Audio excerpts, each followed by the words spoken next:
Winter Soldier has done some pretty horrific things in his life. In this video, we'll explore the time he killed Wolverine's family and dominated him in a fight.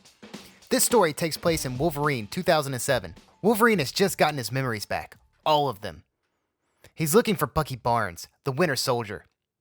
Logan is walking the streets of Serbia, thinking about grabbing a cold brew.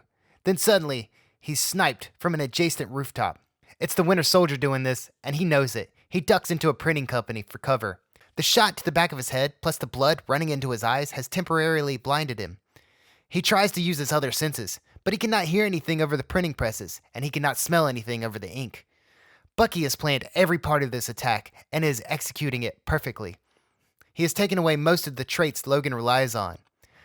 Now we see a stripped-down Bucky Barnes lurking in the shadows. He's covered himself head to toe in ink to mask his scent. He attacks Logan, taking him down with a knife and then shackling him.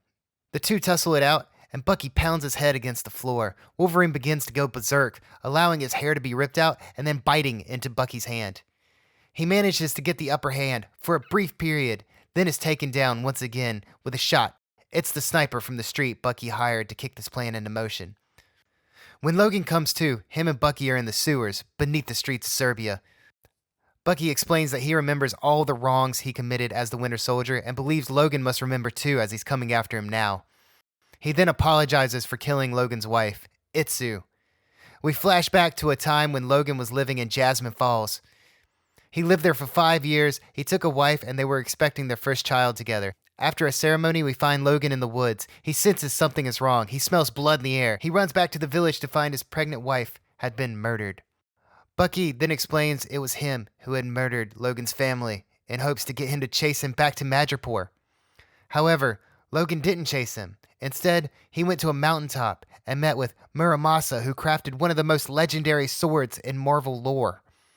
Cut back to present day in the sewer. After Bucky finishes confessing, Wolverine admits he had no idea that Bucky was the one who had murdered his wife.